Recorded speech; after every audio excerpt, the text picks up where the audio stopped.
Hi, we're here with Dr. John Irvin from the Center for Pharmaceutical Research. Dr. Irvin, can you tell us a little bit about yourself? Yeah, I was born actually born in St. Louis, but lived in Kansas City all my life. Been to school here, went to KU Medical Center, and was in private practice for 32 years. And since about 1986, been doing clinical research, multi-specialty research. I was a rheumatologist, arthritis, so did a lot of that, but I began branching out and doing really pretty much all types. And since 2009, I retired from my practice because I was working too many hours, and now I am doing full-time research. As far as research, what exactly are you doing here at CPR? The kind of research we do is what we call clinical research. So it's not the bench research that the scientists do in the universities, really discovering the drugs themselves. But once treatments have been formulated, they then have to be, first of all, tested in animals to make sure that they're safe.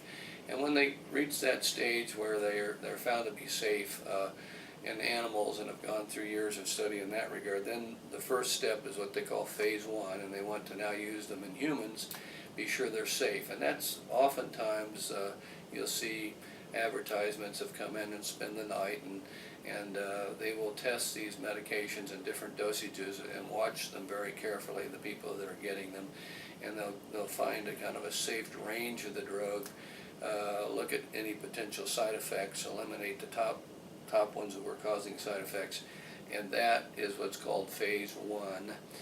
Once they've been proven to be safe in humans, then they go on to phase 2 studies, and then now they want to show that they're effective, so they'll treat whatever the disease process is, bigger numbers and more sites, and now of course the purpose is to prove that they're both safe and they get further safety data and that they're effective.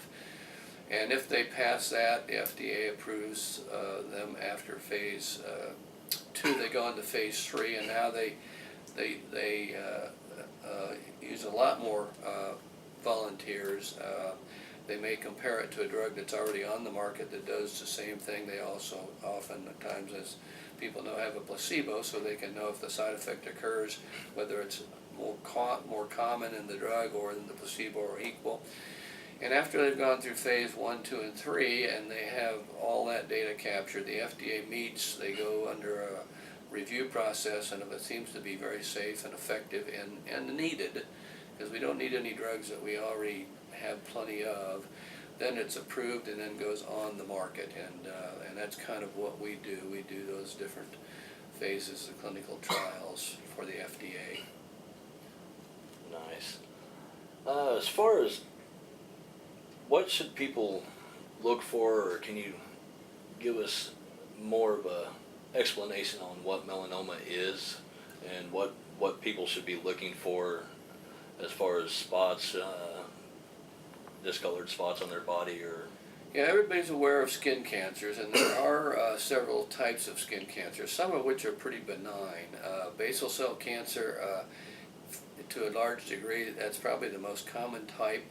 It's certainly related to sun exposure, but they don't metastasize. They just occur locally, and they can be removed. Of course, those people that are prone to those are often people with fair skin. They should avoid the sun and wear sunblocks. The next most common type is squamous cell cancer, and it does have about a 10% chance that it can spread, so it's a little more serious. Again, usually, however, 90% of the time they can be removed and found before they spread. The most serious type of skin cancer, and the one that you're concerned with, and your organization, your volunteer organization is working to spread the word about, of course, is melanoma.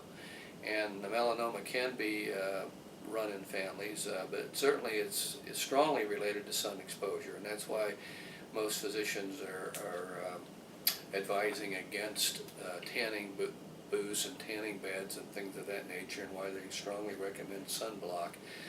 Melanoma, if it's removed in time, of course, is cured. If you remove it, it's cured, and that's why it's very careful to have an awareness of any new spots, dark spots, changing spots, especially if you are fair skinned, especially if you perhaps have a family history, especially if you've had one before, because if you've had one, it may be cured, but that means you're more prone to having another one. So it is very important to do those types of checks, and if you see any types of dark spots, melanomas aren't always dark, they're not always black, and that's when it can be really difficult to detect at the early stage. Now, in contrast to the other types, melanoma, if it does spread, is a very deadly type of tumor. It's one of the most rapidly metastasizing tumor, and it's one of the ones that respond most poorly to treatment. We do have some treatments against melanoma, but the side effects are such,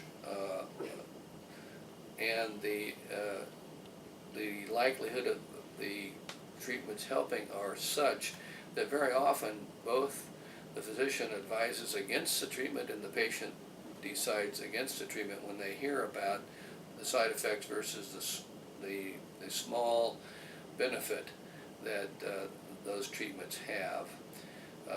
That's why we're really looking for new therapies for melanoma, and that's why we're involved in the study that we're presently doing for melanoma. Now, is the research that you're doing here with CPR, is it for all melanoma? The people that have had melanomas that are removed, and it looks like that they're completely removed, that they have no evidence of involvement of the lymph nodes, that the thickness of the tumor is very small, and it looks like they got it, they have taken it out. They really don't need treatment. They have about a 95+% chance that they've been cured. And so what we're looking at is not that group.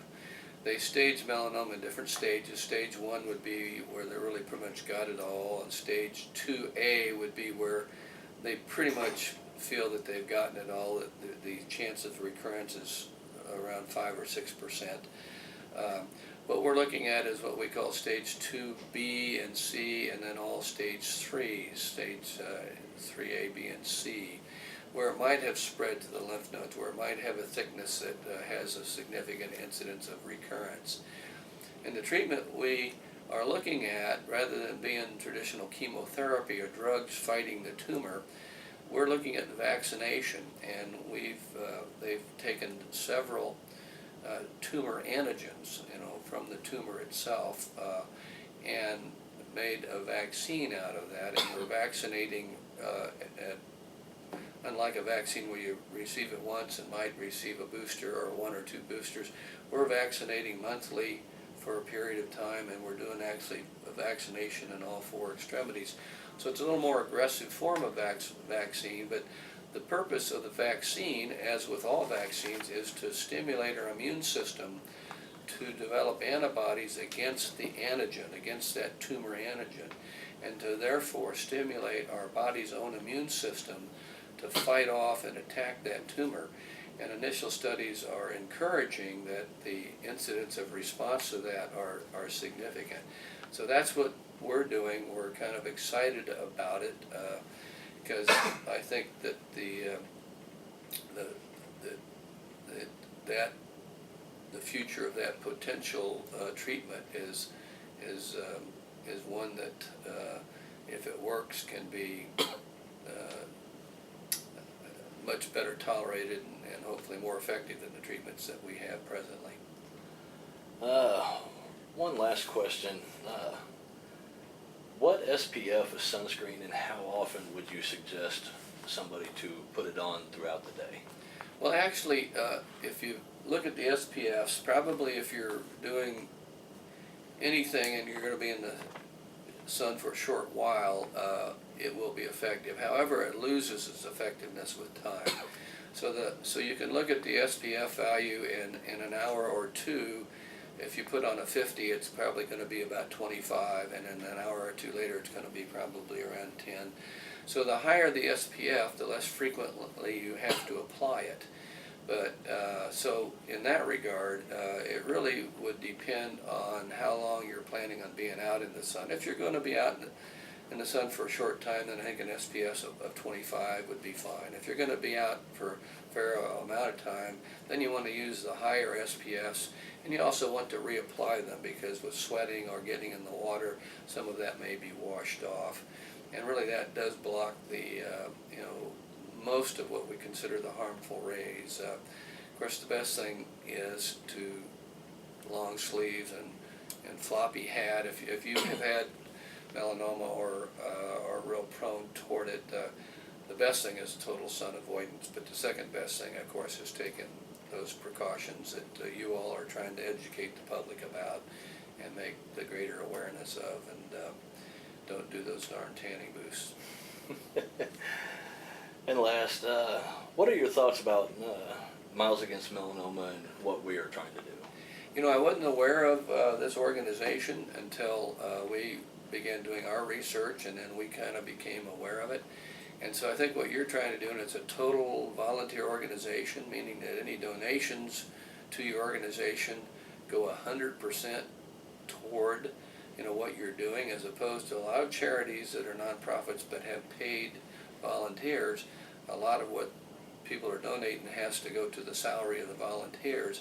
So I was very pleased to hear that you all have gone from one organization in St. Louis now to, what is it, 13 or 15 nationally, and still adding more organizations, and it's 100% volunteer. So the kind of things you just asked me what to do, what to avoid, your organization, that's what you're dedicated to, getting the word out and educating people, because really avoidance is the thing. But also, checking for spots and an increased awareness. So I didn't know a thing about your organization, but the more I've learned about it, the more impressed I am with what your goal is and what your agenda is, and the fact that any monies donated go 100% toward the cause. That's great. Well, thank you. This is Dr. John Irvin from the Center for Pharmaceutical Research. Thank you.